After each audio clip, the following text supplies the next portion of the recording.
Welcome back to the Menopause Movement podcast. I'm your host, Dr. Michelle Gordon. If you're watching on Facebook or on YouTube, thanks so much for being a part of the Menopause Movement. Now, today we welcome back to the podcast Stephanie Davis. Stephanie is an Enneagram professional. And if you haven't enjoyed the first podcast with her, make sure you go back and listen to that one because it will make this one so much more interesting and it'll make more sense. Now, we're in the midst of a global pandemic and almost everyone is stuck at home. So I've invited Stephanie back to the show to help us make sense of our behaviors, some of it which may not make sense to us. Now, Stephanie is a certified accredited Enneagram professional with distinction and has been teaching the Enneagram for almost 30 years.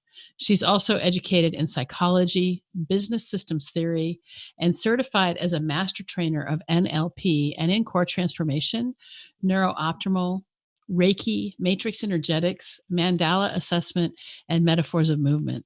During the podcast, we discuss how different Enneagram types are affected by this global reset, the effect disruption of our social life has on our type, the different harmonic triads in which each type is contained, how our instincts may affect us during this crisis, each Enneagram type's reaction to stress.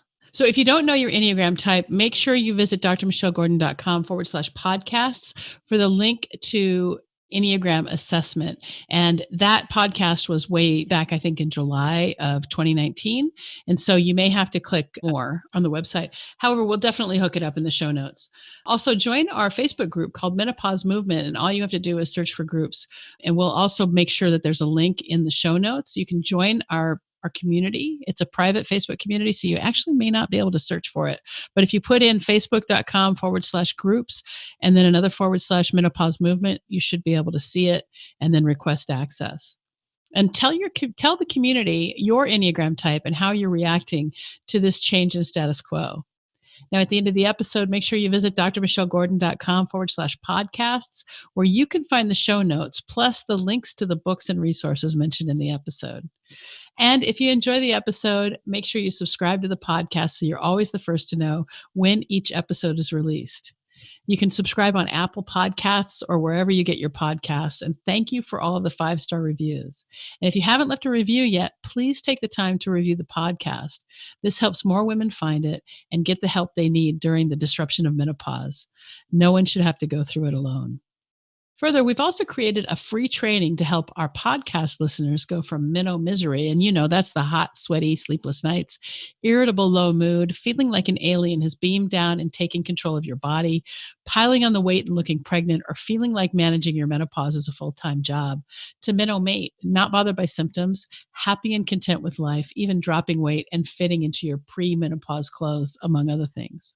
And to access the free training, go to learn.menopausemovement.com/start. And thanks so much for being a part of the Menopause Movement. Now let's get to Stephanie.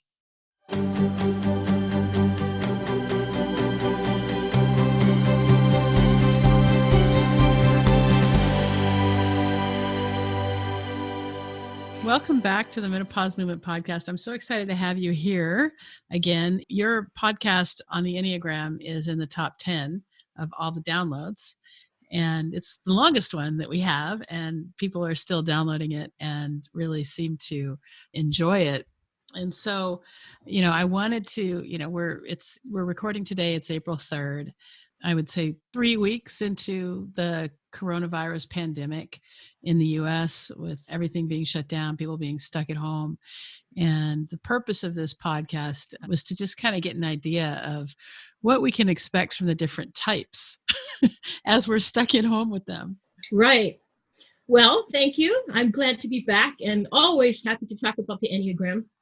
But before we get into the 9 types, I want to just preface this with the idea that the Enneagram is a flowing, dynamic system, and people move around all 9 points circumstantially. Like each of the points kind of represents a major human dilemma. And so as our life changes, we can move around into the different positions, even though our core type is always the same. And the other thing that I'll say is that with this pandemic, because I've been in all the Enneagram groups looking at how people are saying that they're responding and everything. And I'll say that it really depends on some other outside factors. How affected is the person? Like how affected is their health or the health of their loved ones? How affected are their finances? Did they lose a job? Are they going to be gainfully employed? Are they, like me, busier than ever? I'm like a one-legged man in a butt kicking contest, because I'm a business consultant, and businesses are in trouble right now. So I'm not laying around watching TV. I'm super, super busy. And then how disrupted is their social life? Some people, their lives are completely outside their homes, and some people's lives are very centered around their homes. So that's going to make a huge difference in their reaction patterns. And I think one of the most important ones that I've seen splitting how the same Enneagram type responds is where they're getting their news from. Because, it's almost like there's a group of people who just are being informed by people who somehow want to deny the whole thing. And so they're taking a much longer time getting, with the program, thinking that this is really a problem. They're still kind of getting used to that. And then other people seem to think, this is some big conspiracy theory. This must mean that, some big thing is happening. And then there's other people who, have been scared to death, sort of from the very, very beginning. So it kind of depends on where they're getting their news sources from in terms of how they're reacting to all of this. The other thing I want to say, sorry if I just run on for a minute, but this will help structure the conversation. The other thing I'll say is that the Enneagram is about a lot of different triangles, a lot of different pairings of how the different types fit into these different groups. And I'm finding that some of the groupings is more significant than even just the individual type in terms of how they're responding. So one of the groups is what we call the Harmonic Triads. And it's 3 different triangles of 3. And there's 3 different groups. So one group is called Positive Outlook. So, and this is kind of like in response to something bad, in response to a conflict, response to a dilemma, something that needs resolving. So the Positive Outlook group, which is 2, 7, and 9 on the Enneagram, those 3 types, all their immediate response is going to be to try to reframe it to something positive. Let's see the bright side. Where's the silver lining? How can we approach this positively? So that's going to be a very strong response coming out of the 2 7s and 9s. And then you have what we call the competency group, which is 1, 3, and 5. And those types are very caught up in their own self-esteem or their own self-worth or their own image of themselves is caught up very much in the competency of their work product. So what they are accomplishing is huge, in their life.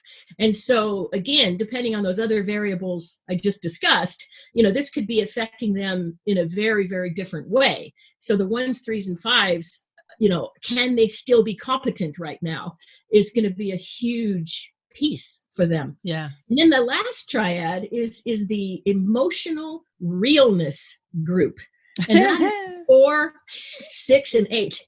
And the 4, 6, and 8, emotional realness is basically, I am going to express my reactions. I am going to tell how I feel and how I'm affected or whatever. And I'm expecting to be mirrored by the world. I expect people to hear me, see me, get what I'm saying. And I'm expecting sort of an equal response about that.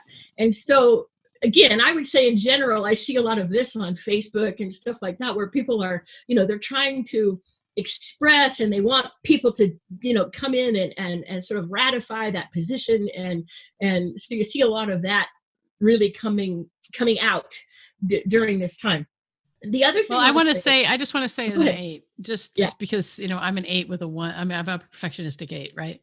And so when this started happening in, as early January, right, or late January, I noticed, and we were in Antarctica, and then we were Santiago, and I remember being on the cruise ship in Antarctica and looking at it and saying, this is not containable. And I started doing calculations, and I said, okay, well, let's just see, how many people are going to die, how many people died in the Spanish flu, how deadly is this? I mean, I started looking at all the numbers, and just doing the simple math, because what's happening is that this particular medical crisis our health crisis is an experiment in exponential growth, right? So we've heard about, if you take 1 grain of sand or 1 rice kernel and then double it on a chessboard every day, how many do you have at the end? And it's, so many. I mean, I don't even remember. It might be a trillion, because I can't think like that. I don't know exactly. I didn't do that calculation beforehand. But if there's 64 pieces on a chess, or 64 squares on a chessboard, all you got to do is do 1, 2, 4, 8, 16, 32, 64, 128, and on and on and on. And as you double it, and so what's happening is we're seeing doubling of the virus cases every 3 to 4 days right now. So as of right now, we're over 1.1 million cases in the world. We're running at about a 5% death rate, right? So 5% mortality rate overall. 2.2 to 2.6% in the US, still with the highest number of cases in New York, but so how I like to say it is like 95% of cases are asymptomatic essentially, or they have a little bit of symptoms and they'll get better. But of the recovered cases, 20% of those are deaths. So the fact that people don't want to take it seriously, or they keep saying that it's a conspiracy, or that it doesn't matter, or it's not a big deal. I've seen the x-rays. I've seen the people. We have 20, we're in a small hospital and we have at least 20 ventilators right now, people who cannot breathe for themselves. And so but again, I'm coming from an 8, right? I'm coming from an 8 and a 1. And it's like, look at the facts, people. Like, why can't you see them? It's interesting though, because this is a perfect example, because it depends on where you're getting your information from and what you believe about the situation, and then your type is going to express that in these ways, right? I have 8 friends that are 8s in my Facebook feed and whatnot, who are doing the same thing, where it's like, wake up people, can't you see? But they're saying, can't you see that the flu kills more people? Car accidents kill more people. This is BS. They're shutting down our economy. They're hurting us. We need to stop this. I've seen that. I've seen that from other doctors even saying this is not a particularly virulent pathogen. And I put up a post on my personal Facebook page that said, there are no emergencies in a pandemic. Right. So if you can't get personal protective equipment, that person who's dying over there does not get care. So if we can't protect ourselves, I mean, I'm not going to take the risk of my family losing me and my son losing his mother prematurely because I wanted to go and be a hero. Right. So I won't do it. And I'm sure there are plenty of people who will disagree with me on that, but I won't do it. And so there's no emergencies in a pandemic. And one of my friends who I went to medical school with basically said, this is not a particularly virulent pathogen, and the flu kills 55,000 people a year. And I said, well, assuming a 60% penetrance with a 2% death rate, we're looking at 1.6 to 3.2 million deaths in the US alone. Well, not to mention that they're all going to happen in clusters, overwhelming the same hospital at the same time. And how many people are going to die from other things because they can't get the care that they need, in that moment. But my point being that the 8-ish reaction, that emotional realness and, hey, people, can't you see, will be coming from an 8, but they might have a different content to it, depending on, sort of like the view that they have of this whole thing. So you're not going to see exactly the same kind of content reactions out of the 9 types, but you'll see the kind of like the psychological mechanism of it will kind of be the same for each of the types. The other triad, which is the main triad of the Enneagram, which is quite significant here, is the gut, heart, or head. So the 8s, 9s, and 1s are the gut types. And gut types are all about, boundaries and rules and black and white and whose side are you on and where's the fight and what are we against. And, it's all about sort of like this against that or not against it. In the case of a 9, it's kind of like, why can't we all just get along? But it's a real clear sense of the boundaries and the rules and the sides and the things. And so you're going to see a lot of that playing out in how the 8s, 9s, and 1s are looking at the situation. And then the 2s, 3s, and 4s are the heart types. And their number one thing that they're always kind of very cognizant of is, how am I being perceived? How am I being seen? Am I being accepted or rejected? And they're very keenly aware of how people, especially themselves, are being, accepted or rejected, that dynamic. And so again, you see this cropping up all over the place with the 2s, 3s, and 4s looking at, well, first of all, if they're in social isolation, they might be cut off from their usual audience, which, is going to have a big effect. But they're also looking at all the players and all the sides of this thing kind of from the standpoint of people being rejected or discarded, or, like some people are not being seen as important enough. They're very cognizant of that issue. Social justice. Well, I'll get to that in just a second, but it's kind of like how people are accepting or rejecting one another right now. Even in like my little neighborhood, my next door neighborhood forum or whatever, you'll see a lot of the heart types are very much commenting on how people are treating one another right now. And stuff like that. So you have the heart types, and then you have the head types, which are the 5s, 6s, and 7s.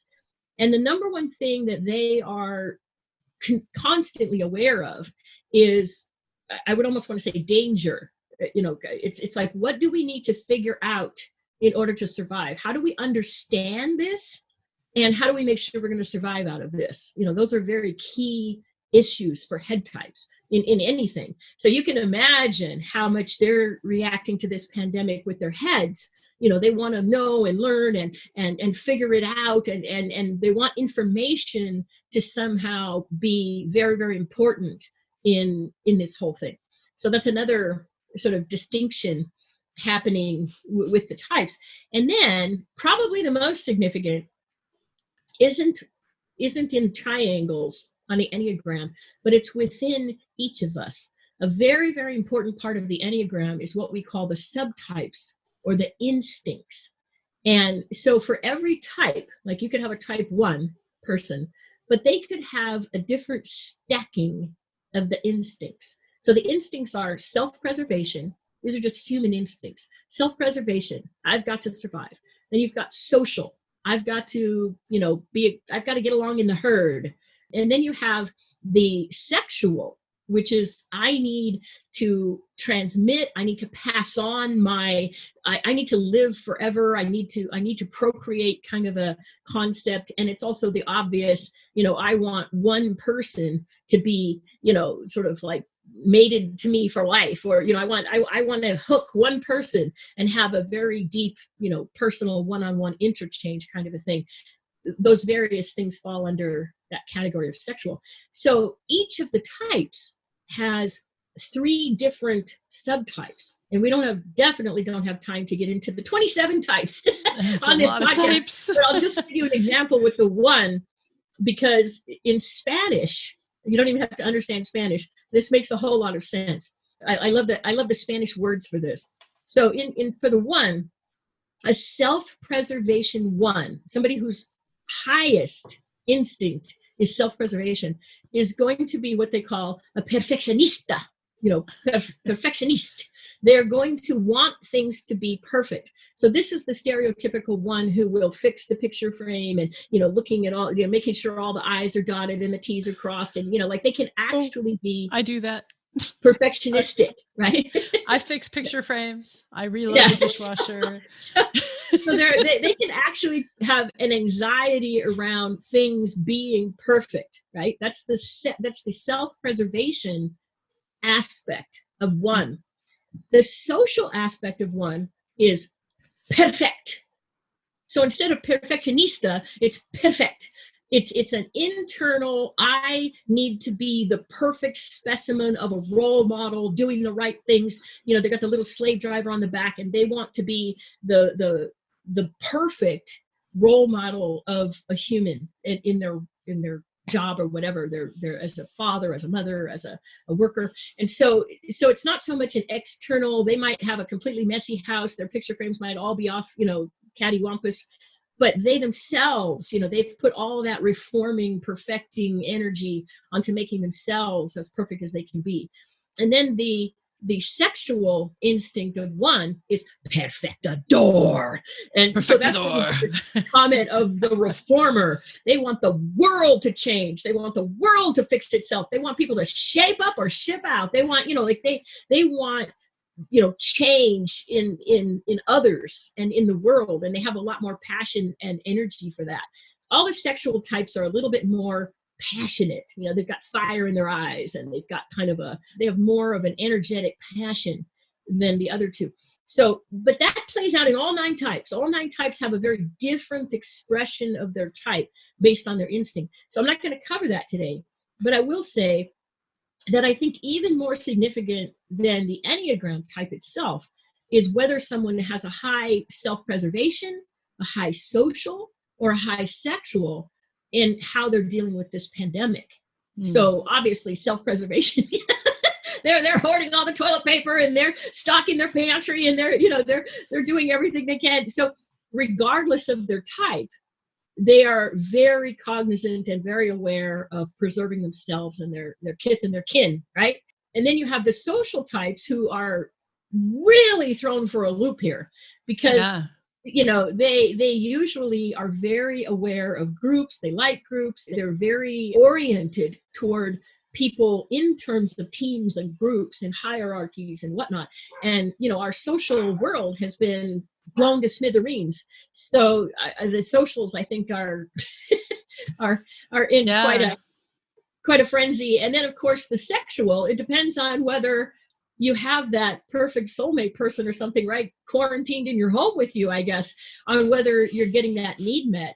But if you're isolated completely, and I'm seeing this especially with the socials and the sexuals who live alone,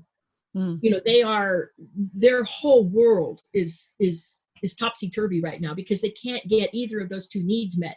The social, a little bit, can happen, on Facebook and online, and you see them, trying to recreate society, online. But I don't know what the sexuals are doing online. Let's not go there. Well, I don't know, you think about, sexual, I'm sure that we know that there are more people on the internet now than there ever have been. And I'm sure that the internet porn sites are making a killing, when you talk about sexual. But at the same time, you did say that the sexual type, they are more interested in legacy than actual sexual expression. And so I could see, people like really working hard to build something that's going to outlast them. Well, I wouldn't say that legacy is more important than sexuality. I mean, it could be potentially, right? It depends on the person's, status in life or whatever. But if you think, and Mario Sikora is the one who he doesn't call it the sexual instinct. He calls it the transmitting instinct. So it is kind of this, like I need to mate with the world, with my purpose, with my passion or whatever. So they can be interested in legacy, but that can also be type related. I don't know. Anyway, I think that those 3 instincts have been disrupted phenomenally.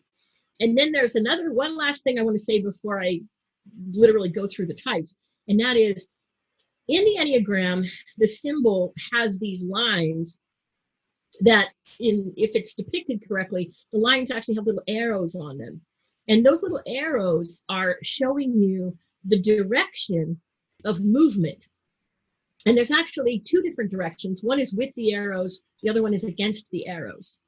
But each type is going to be very intimately connected to the 2 types that are on the ends of the lines across from them.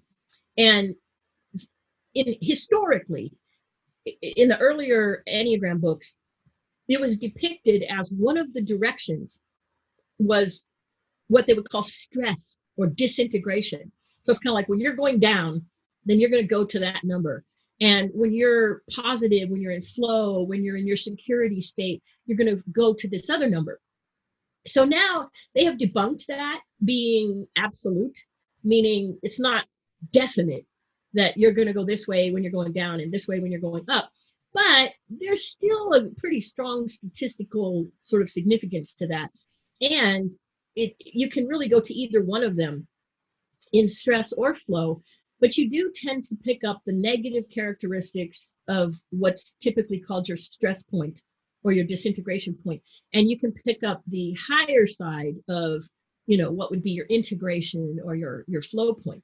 So I think that, again, I see that playing out a lot right now, because if you think about the Enneagram, it's like your type is a tightrope. You've chosen this particular tightrope to go through life. And your wing, like you're saying that you're an 8, but you have a lot of 1. That's not actually technically a wing. You're cheating a little bit. It's not over 2 of them to get that wing. But your wings can have an influence, can also be a parental overlay. I had a father that was a 1. So that kind of gives me a lot more one-ishness than I might otherwise have had. But you can have a lot of different overlays that are adding some of other numbers, into your mix. Those, I would say, all sort of like color the clothes you're wearing on your tightrope. I mean, they're kind of like an always expression that's there, and it's actually part of your ongoing personality. But think of the lines as the pole that you're using to stay on your tightrope. So like as a 7, So my 2 numbers that I'm connected to are 1 and 4.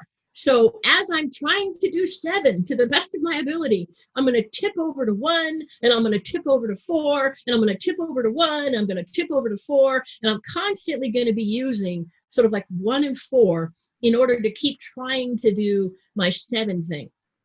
And the reason that those 2 numbers are connected to 7 is because they're opposite to 7. And so with each of the numbers, the 2 lines that are on the other line or across the lines are opposite to your own number in different ways. So for the 7, it's 1 and 5. Did I say something else? I'm really no. You said 1 and 4. You said 1 and 4 for the 7. 4 is actually in my tri-type. Sorry, and in the middle of the pandemic. Yeah, no. Like we got. It doesn't matter. I mean, I think it's a little bit. You lost me a little bit there anyway, because I don't know enough about it to actually follow the full conversation. But I think that, one of the things that would be really helpful would be, the ability to take the test. And if you want to take the test, you can go back to Stephanie's first podcast interview with me, which was I think it was published back in July. And then on that, in the resources from there, there's several tests that you can take to find out what your type is. But then, the point of this one is to just kind of, get maybe some coping strategies or some expectations of why you are acting the way you are in this time of stress. Because like for me, I'm finding that I've got a bit shorter fuse. And I've got a perfect example this morning. So I stacked my podcast interviews today. So I had 3 of them, and 1 yesterday, 3 today. And I had set up my tea to come downstairs, and I brought my coffee down because it was earlier, and I was like, okay, I'm going to go up and get my tea. And my housekeeper had come and had thrown it away. And I thought it was the last of it. And I went off. I was like, really, I was like, oh, fuck. And, oh, I said, this is the last of it, and I don't have it. It was dry. And how could you, and I was thinking, like, how could she miss that it was dry? And, it was obviously wasn't, and she just, just did her thing. She cleaned up. That's what she's here for. And it's such a good example, because the only meaning is the meaning I give it, right? Like, who cares? It's just tea. But in that moment, I gave it meaning. And then I gave that tea all the power over me, which is so dumb, but it's what I did as me with my experiences and my, my 8-ness. So I don't know if you want to speak to that a little bit. Yeah. So not to go into the whole thing, but this is really crucial, these 2 things, because in stress, we tend to go to one of the numbers. And in that particular example, I think it was more going to your actual 8-ness. Like I think our own types are somewhat on steroids, because our own type is a response of what to do in the world. Your Enneagram type is, in order to be loved and to survive in the world, I better do X. Like that was the decision you made as a very little baby. So you're going to really have that on steroids. And for an 8, you're going to want to stay in control, which how can anybody be in control in a pandemic, right? So That's true. Structure of what an 8 needs is essentially under threat. And that's how an 8 is going to perceive it, is it's kind of like it's under threat. They will be more prone to see, the virus. We have to be at war with the virus. We need to fight this. We need to protect ourselves. We need to, go to 5, your stress point, and be strategic about it. And, like you went and you studied all the numbers. That's the 8 going to 5. Yeah, I'm very strategic. Yeah, that's true. Very strategic. So let's just dive into the numbers. And what I'm going to bring up is those 2 other points, because those come into play in their reactions. Okay. Sure. So let's start with the type 1, the perfectionist or the reformer, and understand that their main energetic passion, their main energy is anger. And not in the sense that they're necessarily going to actually be getting angry, because they usually are pretty good at stuffing that down. But think about what anger is. It's a judgment. It's a judgment about what is wrong. And ones are very, very hooked on, they want to be hardworking. They're very moral, their values, responsibility, but they want people to do the right thing. They want to know what the right thing is. They want people to do the right thing. They want everybody doing the right thing. So ones are probably going to be a lot more prone right now to figuring out what everybody's doing wrong, what everybody needs to be doing differently, trying to figure out what the rules are. They're probably not going to be too happy that one day the rule is don't wear masks, and the next day the rule is wear masks, and the rules keep changing. Probably not. We don't know enough about it. Yeah. Not very happy. But they are a competency type that comes from the gut.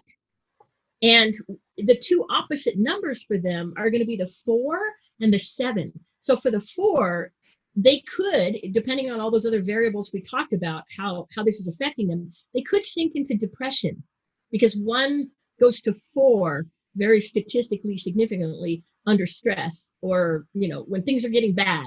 The 1 can go to 4, and what that looks like is kind of going into a depression and some self-loathing and whatnot. So if their competency is threatened, nobody's following the rules, everything looks like it's going to hell in a handbasket, you could find the 1s falling into 4 and really feeling victimized and low. On the other hand, if they've kind of got it going on and whatever their job is allows them to continue to be competent, and they think they've got a pretty good handle on, people following the rules or whatever, they could be going to 7 and really shining right now. And a 1 going to 7 looks like lightening up and having some fun and seeing the bright side and all of those kind of things. So depending on how they're affected, the 1 can be reacting differently. Then the 2, their main passion, or what we call the sin, is pride. And what they pride themselves on is being all about other people and not themselves. And oh my gosh, you see this all over the place now, where all the 2s are putting posts on social media and forums saying, if anybody needs me to run to the store to get them toilet paper, and if anybody needs anything, I'm here. How can I help? How can I help? How can I help? How can I help? It's like the 2s just blossom in all the ways that people need help, because what 2s always see is other people's needs. And again, depending on how badly they're affected, the 2 places that the 2 goes is to 4 or 8. So in flow, a 2 goes to 4. And what that looks like, unlike the 1 going to 4, the 1's going to 4 as a negative move, the 2 is going to 4 as a positive mood. And instead of focusing on everybody else, I think this is going to depend on whether they have a family at home, in which case they'll be in heaven because they can suddenly be, doting on everybody in a way, and probably, they might be in their element now. Or if they're isolated and they live alone, they might actually be, having a very, very hard time because they can't help anybody and they can't be seen as the helping one or whatever. So a positive move for them going to 4 would be to start to do self-care, start to be self-absorbed, start to look at their own needs, start to explore their own feelings, do a little me time would be great for a 2 right now. On the other hand, if they're more engaged in their normal 2-ness, they might go to 8 as a stress move. And as 2s put it, that's when the gloves come off. They might suddenly be more on edge and more bossy and controlling and manipulative in trying to help everybody. I'm trying to help you, put the darn mask on. What they could be getting a lot more, controlling if they're calling on that 8-ness. Yeah. Now the 3 is called the performer or the achiever. And this is a competency type in the heart triad. So they're competent and they want to know how they're doing, how they're being seen. Are they being accepted or rejected? And again, it's going to depend on whether this pandemic is allowing them to shine. I mean, I'm not saying he is. I have no idea what type he is. But if Fauci, for example, was a 3, this would be like perfect, because all of a sudden, he's got the whole world's eyes on him and he can shine, like he can really show off his stuff right now. So that would be awesome for a 3. But if you're a 3 whose job just got cut and you now don't have any way to succeed, you don't even know how you'll ever succeed again, you're going to be spiraling. And if your world sort of needed people in it in order for you to sort of get your accolades, then again, if you're in social isolation all by yourself, this is going to be really, really hard. You need to project an image of success. And when I asked this question in my group, a lot of the image types, the 2s, 3s, and 4s, the heart types, the image types, I said, are you still putting on makeup? Are you still, how are you projecting your image now? And a lot of them have just transitioned it to online. A lot of them are just, like doing it anyway. Like they can't not put on their makeup. They can't not look good, even if they're just home alone, But the 3 in stress, that number that they can go to in a bad way, they go to 9, and they can just become a total slouch, couch potato, sloth. Like they could go really dark and just feel like all is lost, and they could just be binge watching Netflix and feeling like they're never going to succeed again. They could be spiraling down that way. On the other hand, 3s go to 6 as kind of a positive move, and they could be really, we're all in this together. This is us. We're finally seeing humanity, at its finest. And then of course it's a positive outlook type. So they're going to be saying, we're going to make it. They could be cheerleading everybody, right? So cheerleading and backing people up, and that's there's a 3 that we both know, and that's exactly what's happening. Let's go on. Let's do it. Let's do it together. So they're let's kind of like keep working on it. Positive outlook with that 6 kind of team building aspect of it. The 4, the individualist, sometimes called the romantic, they're the type who really, really wants to be authentic and creative and to express themselves uniquely. On the downside, this is the type that some people might say is kind of a drama queen or a drama king. They definitely are very emotionally real. They're in the emotional real triad, and they're in the heart triad. So I see them doing 2 things in this. One of them is obviously definitely feeling the pain of the world. I mean, the empathy of the suffering that everyone is going through. 4s feel their own suffering very acutely. And now they feel everybody's suffering very acutely, and they're emotionally real. So they want to talk about it. They want to express it. They want everybody to mirror that. And, they want everybody to pay attention. So a couple examples that you'll see is, like they'll put a post, they'll say, what about the homeless?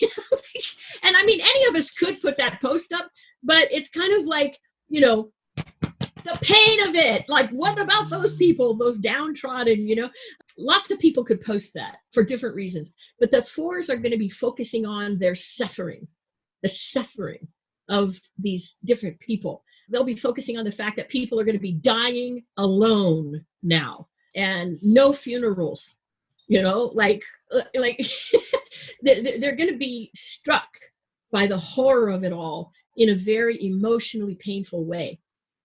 On a positive side, if 4 goes to 1, that's where they go as that positive move. And they become more self-disciplined, and they stop focusing on the pain and the suffering and the drama. And they take this time to be more self-disciplined, to clean out their garage, to create some new habits, to sort of like work on themselves. Then that's going to be a very positive move for them. I think that's really interesting. Go ahead and finish, and then I'll talk for a second. So on the negative, they can go to 2, and they want to help other people, but they're doing it like a 4 going to 2 is not the same as a 2 doing 2. A 4 going to 2 has a different franticness to it, almost a desperateness to it. They desperately want to help other people kind of as a way of being connected, because a 4 doesn't want to be disconnected. The 4 wants to be connected, which is similar to a 2. So they can kind of go on steroids with some 2-ishness that seems a little bit off, I guess is the best way for me to say that. Well, anyway, so it's so funny because my wife is an internist, and we're starting to see the surge here. We're in Westchester County in New York, and New York, of course, everyone knows is the hardest hit from this crisis. And like I said before, I think we've got 20 ventilators, and there's a lot going on. And so she's created a system. And I think she's talked a few times about, we've never had done the Enneagram with her, but I think she's probably a 4. And she says, well, all these people dying alone. And I'm like, you always die alone. I mean, nobody, you're always alone. I mean, you don't, and that thought is so foreign to her. And for me, it's just like, well, yeah, of course they're dying alone. They're dying. That's an alone thing. And that's my own interpretation. To her strength, I mean, she created a system, right? So, she loves to get dressed up, and she's not dressing up. She's wearing scrubs. And she's wearing scrubs, from the house. She's taken an extra pair of scrubs to change into when she gets to her office. And then she comes home and she disrobes in the garage and then down to the basement for a shower. And, this is so that we don't get it. Right. And, obviously I do the exact same thing when I go to the hospital, but I don't have to go as frequently as she does because I have a different specialty. So, but it's just really interesting because it looks like, she systematized it. She's still very affected emotionally. I mean, it's exhausting because, you can't rush into a room. You've got to completely get dressed up. I mean, I was doing procedures last weekend, and it was 4 pairs of gloves and 2 gowns and, 2 masks and an eye shield and goggles and my glasses. And, it's exhausting. And, for anybody who's listening, who's been, continuing to fight this fight, here I am being an 8 talking about the war, Well, and to the 4, any emotion which is kind of a melancholy or a tragedy is extremely addicting. It's very, it's high alert for a 4 when they see tragedy. And so they can't ignore it. It's like, it's such a powerful thing for them. So they're going to be focusing on that and seeing that. And they need to be doing more of the organizing and self-discipline, on themselves, and focusing on the plan, is what will kind of pull them out of that. So I'm going to try to get through these. The 5, their main passion is avarice, which is kind of like a hoarding. It's a pull it in and hang on to it. And it's also a minimalist, kind of a survival minimalist. But the other thing is that their position is very much as an observer looking out onto the world. So in a lot of ways, the 5s are in heaven. All over the internet, you can see the 5s saying, yeah, I was born for this. They just love it. It's like, this is how we should all operate, in our own little space, interacting on an as needed basis, right? So I don't really think the 5s are going through a whole lot right now. A lot of them are studying the numbers, and, they're putting their main gift to the world is their analysis and their strategy and, their intellect. And they have all the space in the world to be doing that. And, dying alone, okay. It's like, I don't see the 5s being tremendously affected by this. Although I do see some of my 5 friends being way more off the conspiracy theory charts, but not all 5s are prone to that. Just some of them are. So let's move to the 6. The 6 is on high alert. The 6 is the loyal skeptic. Their passion is fear. So you can imagine that they are in full swing right now. The 6s are always looking for what's behind the scenes, when's the other shoe going to drop, what's going to happen next. They're always looking at the danger. They want security. They want certainty all the time. So right now during a pandemic, on the one hand, that's going to be on steroids. On the other hand, because the 6s have always been paranoid and expecting the worst to happen, in some ways, they were born for this as well. 6s in general tend to perform very well in actual crisis because their mind has prepared them for it forever. This is no surprise to them. This didn't blindside them, right? And so they have been preparing and have been shoring up their sources of certainty and security for a long, long time. So they're probably coping a lot better than most, even though their own fear, sort of might be on steroids. Yeah. Even more right now. And then the 7, the enthusiast or the adventurer, again, I see a real split in how they're reacting to this, because in general, sevens need to be occupied, they need to be happy, they need to be going after all the options and the possibilities and next. So the ones who are somehow stopped in their tracks and restricted and restrained through this are freaking out. They are just in the most desolate, dark seven place you've ever seen. This is a positive outlook head type. And when they can't see a way out, when they can't see a positive future, they're like the worst type on the Enneagram. Like that's just horrible for a seven. And so depending on their situation, if they're now financially destitute and, somebody died and they see the seriousness of the pandemic and they're locked in their home alone, that seven needs help. That seven's in deep trouble right now. They need mentally to see a positive tomorrow. That's what they have to work on, trying to figure out for themselves. How can they see a positive tomorrow? Because as long as they can see a positive tomorrow, the seven will be fine. But that might look very bleak for some of them right now. That's what I'm seeing on the internet.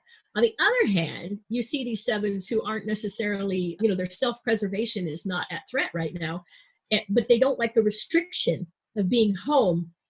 So they're getting like super creative and crazy, like they're doing all these insane activities with their families, and, their mind is spinning all the possibilities within the little home. They've got to get all that energy and excitement and enthusiasm, restricted within their four walls. So if they know how to do that, they're doing fine.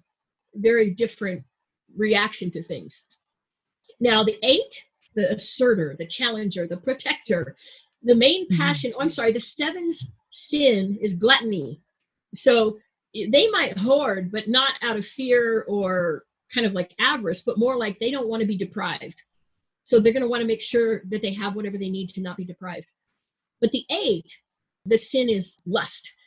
Not necessarily sexual, but kind of like this power, this control. Like I want it and I want to control it kind of energy. And so as we've discussed, they tend to be taking a couple of different paths depending on their ideology. But for sure, the 8s are speaking up right now. The 8s are reacting. The 8s are, trying to do what they can to fix this situation one way or the other. And they want other people to respond. I think you modeled that very well when you were like, wake up, people! The 8s seem to want everybody to be waking up and responding. And the 2 places that they go are to 5, kind of like that, pulling the energy in and strategizing and thinking things through. And they go to 2, their positive move is to 2. So if they can channel that energy into helping others, they're not suffering so much from the trauma and the tragedy and the emotion and the image. And, like they're not suffering a lot of the things that other people are suffering. So they are in a unique position to really be able to help the world right now, because they've got that strength that is like, yep, we're going to die alone. Yep, this is happening. Yep, we're at war. And here's what we do. They're leaders. They're born leaders. And when they go to 2 and they have that heart and that compassion to help others, which is where they go, this is, again, their time to shine. There's so many things that the 8s can be doing right now. And I see them doing it, whether online or out there on the front line. And last but not least is the 9. And they kind of think they're the least, or they're the least self-important. They see themselves as unimportant, but their passion is sloth. And again, I'm not seeing 9s terribly affected by this. Most of the 9s that I see are just binging on Netflix, right? I mean, it's like they're all about comfort, and they're a positive outlook gut type. And so it's like all of Generation X, right? What's that? It's all of Generation X. They say, oh yeah, this latchkey kids, we were created for this. We were created for this. Yeah. Well, for the 9, it's just kind of like, I'm sure it's going to be okay. They're going to be downplaying the horror of it. They're going to be downplaying the fear of it. And they're going to be, although their stress move is to 6. So they can be more paranoid now than they ever have been. Finally, my 9 husband is washing his hands. Finally, of all, we've got almost 30 years together, and to try to get him to respect germs has been an exercise in futility. Even when he got hit by a capillary attacking bacteria, a super Wow. bacteria, and it took out all of his organs. He has cow valves in his heart now. He had, Wow. 2 heart surgeries and all of his organs. He almost died multiple times because of this bacteria. Still never respected germs, still not washing his hands, still not, like he just doesn't have a worry in the world. Well, now for some reason, he really is taking this seriously, and he is doing the protocols and washing his hands and doing all those things. But for the most part, I think nines are just sort of like, wow, this is nice. We all just get to relax and just hang out in our homes. This is a great way to fight a war. I'm all in. Well, I want to be mindful of our time together, and this was kind of another whirlwind through the Enneagram, and I think that to find out more, I think you can take the Enneagram test, and you can go back to our first podcast together, which is on the drmichellegordon.com/podcasts. And then the other thing is that I really would like to give people an opportunity to connect with you so that they can ask you more questions. So where can people find you? Well, the best thing that everybody can do is actually join my Enneagram Facebook group, which is called Enneagram Openings. And you can actually just go to enneagramopenings.com, and it takes you directly to that Facebook group Oh, that's page. great. Enneagramopenings.com. And so definitely connect with me there, ask whatever questions you have about the Enneagram, join the conversation there. And you can also, I have a website called Enneagram Training, enneagramtraining.com. So Great. there's a contact form on there if you want to shoot me an email or something like that. So awesome.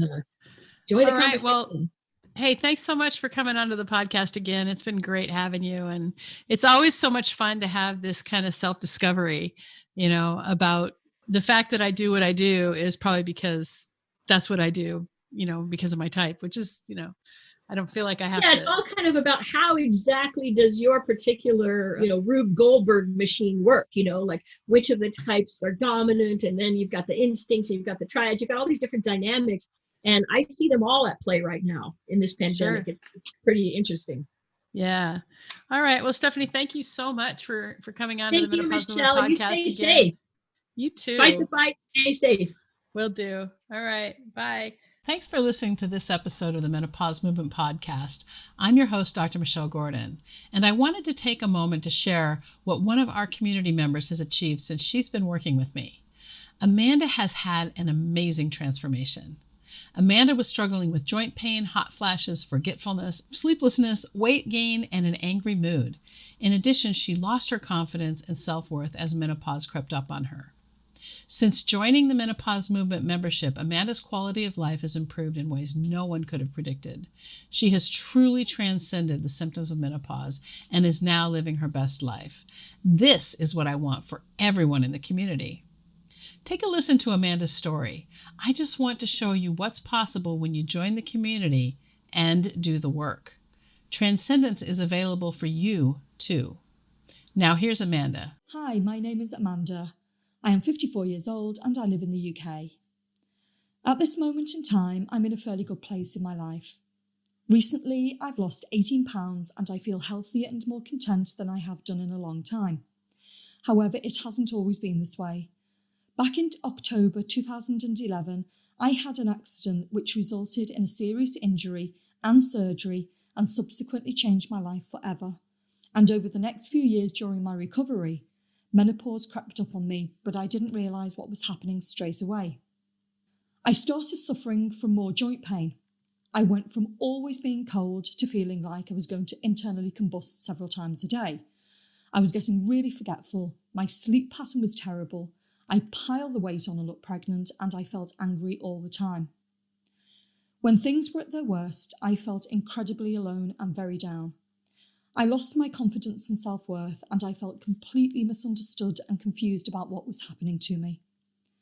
I received very little support or information from my GP, and there was limited information on the internet, but what I really wanted and needed was someone to talk to. The turning point for me was at the beginning of July 2019, when completely by accident, I came across Dr. Michelle Gordon's Facebook page on the Menopause Movement. At that time, she was doing daily live streams and I started listening to them. I related to a lot of what she was saying and I was really interested in the variety of topics about menopause that she was talking about. the alternative ways to manage menopause symptoms in a more natural way, and how your mindset is the key factor to transforming your life more positively. I was also really interested to listen to the other ladies in the group and what they had to say. Ladies who had been or were still suffering from similar symptoms to me. How a lot of them have been able to manage their symptoms much better, and how they have turned their lives around and embraced menopause instead of treating it like a demon. Although nervous about taking a risk to join a group I didn't know, I knew that I couldn't and didn't want to carry on living my life the way I was and feeling the way I was feeling.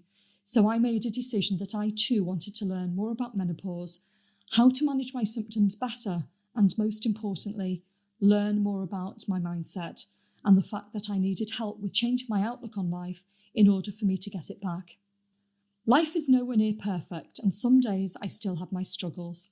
But on the whole, I can honestly say that I am in a much better place than I have been for a long time. And for my down days, I understand better how to manage them so they don't get out of hand. I am now on a journey with a fantastic community of like-minded women, all of whom continue to support each other no matter where we all live. And I no longer feel confused, misunderstood, worthless, or alone. For me, this group has been both a lifesaver and a life changer. And most importantly, the one-to-one private coaching sessions that are available with Dr. Gordon as part of the membership have been invaluable to me. They provide me with an opportunity to discuss more difficult and private issues that I am struggling with, and an opportunity to find solutions to address them. Without doubt, I can wholeheartedly say that I owe Dr. Gordon and her group everything for showing me how to take my life back and, more importantly, take control of it. Joining her membership has been the best thing that I have ever done. However, this course is not for everyone.